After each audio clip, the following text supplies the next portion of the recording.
Hi, this is Mark Gallo from Gallo Engineering and Studio Devil, and I'd like to show you here today in this video a bit of an introduction to the ToneBrain development language that I'm working on for making amp models and other effects.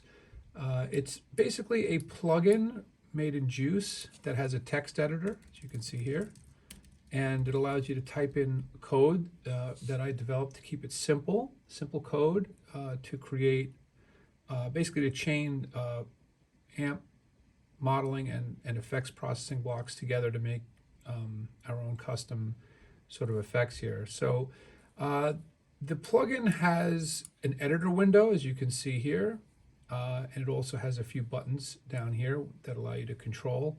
The play button allows you to compile and hear what the code does in real time. And there's some other things here that we'll see as we go along. So first, we want to make sure that our track input monitoring is on so we can hear something. It has built-in generator, so you can pick like a sine wave. And when you hit play, you can hear it. There's also a white noise generator, so when you press play, you can hear it. We're going to turn that off for now. So let's begin by coding something up. So the first thing that we can do is we can create a gain. So that uses the keyword gain. And then it has a parameter, which is gain. And let's say the gain is 0.5. Okay. So when we play this, we should hear a slightly softer sine wave than we did before. We can make it 0.25. It'll get even smaller. Okay, we can make it 0.125 and it'll get even quieter. Okay, so that shows you how we can do a gain stage. Now, another command that I have, another keyword is slider. So I can include a slider. I can give it a label, which here we'll give it a label gain control, and we'll give it a name that to display. And we'll call it gain control in quotes. Always use quotes when you have spaces.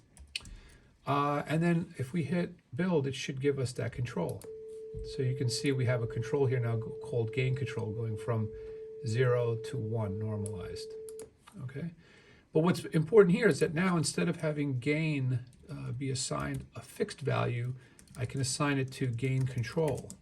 And I can remap the gain control slider so that I can go from a gain of, let's say, 0 to a gain of, let's say, 1. So that's not really doing very much in terms of gain. It's just going from 0 to 1. But let's try that. So you can see as I go to the gain control of 0, it's 0. When I go to 1, it's 1. I can also use a, this is assigning a range of min to max. But I also have a logarithmic taper where you can specify the min, the middle value, and the max. So let's say the middle value, instead of being 0.5, is 0.1. So that would give me sort of like an L10 taper, or where the halfway point is at 10%. So now I have more of a logarithmic taper to the volume, the way you would have on a volume control. So that's nice. Now let's look at another block, which is called a filter stage. Okay, and a filter stage has a few parameters. First is type, right? We can pick the type of filter we want. In this case, let's try a low pass. We also can pick the frequency of the filter. Let's say we only let up to 1,000 hertz go through. And then we can also pick the level, which I think is level in dB. We'll say 0 dB for the time being. And we can pick the Q if a filter has Q. And a typical Q for, like, I guess, sort of like maximal flatness would be like 0.7071. All right, so let's try that. We should try that with the white noise, and we'll hear it. Okay, we still have a gain control. And we can hear that if we change the frequency, let's say to 10,000 hertz, it should sound brighter with more high end. So you can hear the high end. And if I change it to 100 hertz, it should get very dark with all the high end rolled off. So you can hear that. All right, to really see this in action, let's create another slider. All right, we can copy paste. This one we'll call frequency control.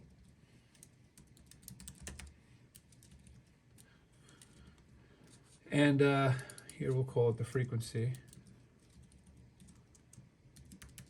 control.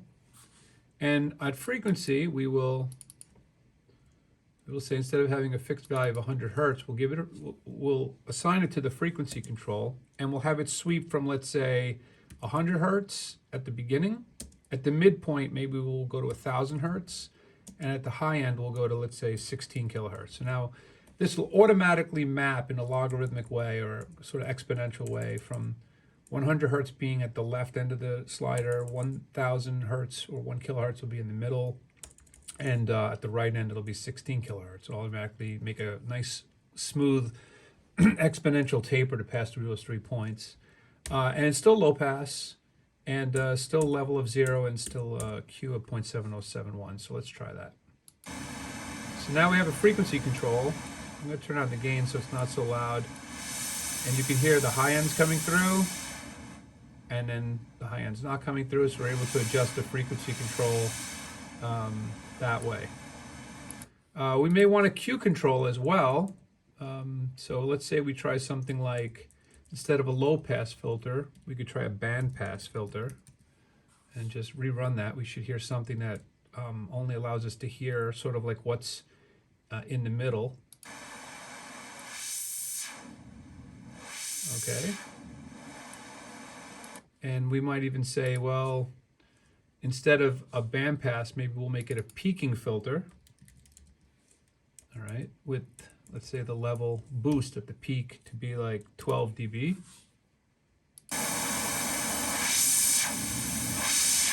All right, you hear that working. So to make a parametric EQ, we might need a few controls. Let's say we want to have a level control. I'll call this level. We don't need the word control anymore. So let's get rid of that.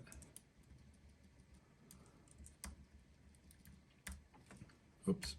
Okay, and we'll have gain control, level control, frequency control, and Q control. All right.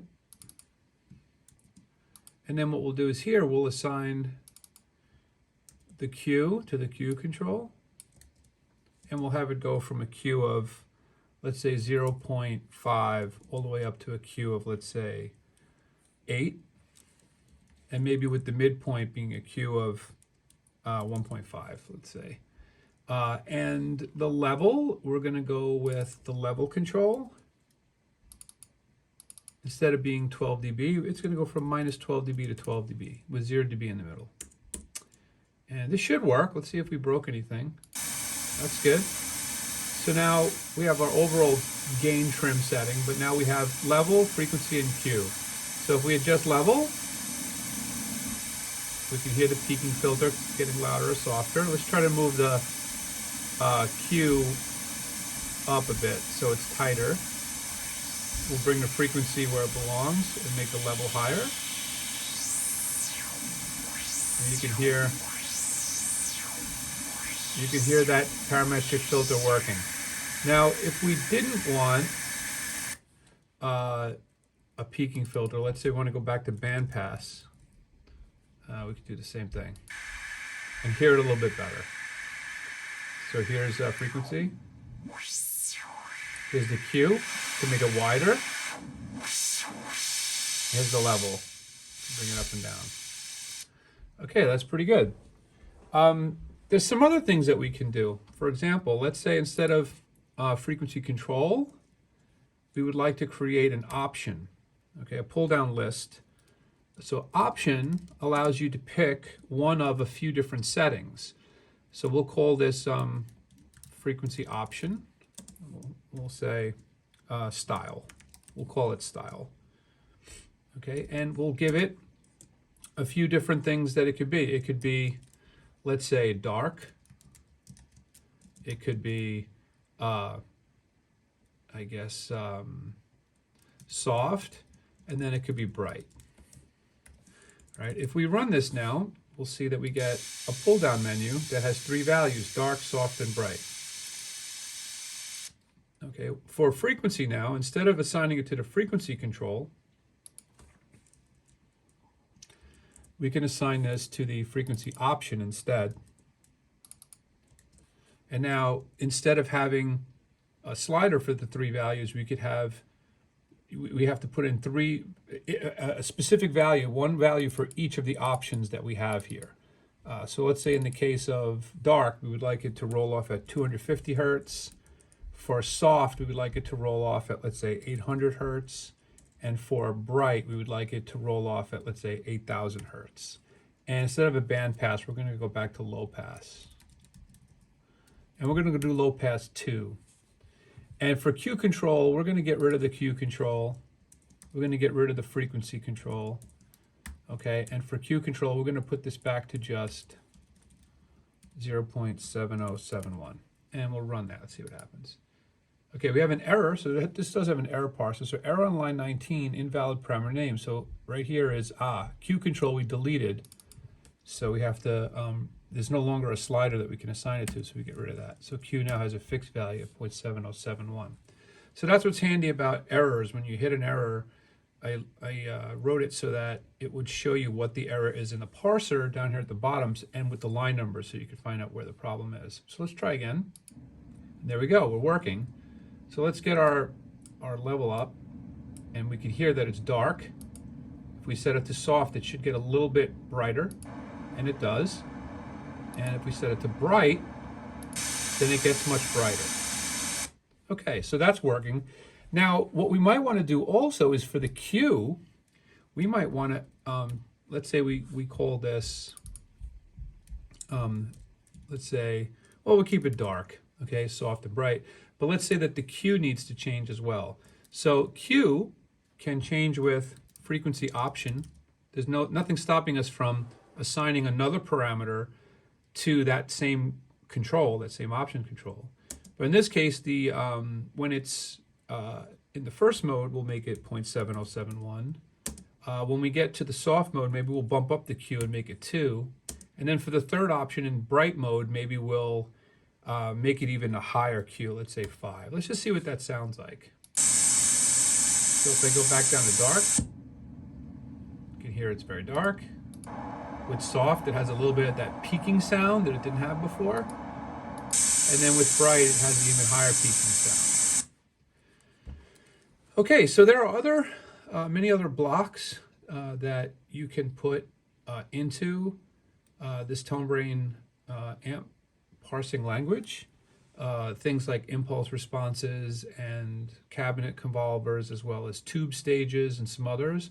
And maybe we'll look at those in another video to come. But this is just a sort of introduction, sort of like to whet your appetite, get you a little bit potentially interested in what this can do.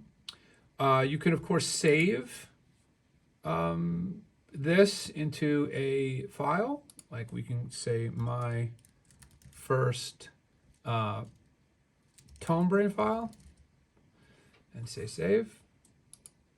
Okay, and then you can make some changes, and if you want, you can load it and say okay, and load that, and now the original file is back. And yeah, so you can make a whole bunch of these. So thanks for watching. More videos to come when we get around to it. There's also a standalone version of this, so that you can run this basically standalone without a host application, which makes it very convenient for testing because you don't need to worry about working in the host. But the host has its other advantages too, because you can chain it with other plugins to see how things are working, especially if you're designing an amp model or something like that, and you'd like to hear it with, let's say, a very specialized reverb or delay or some other effect that you have in another plugin. Makes it a lot easier to evaluate. Well, anyway, thanks again for watching, and more to come soon.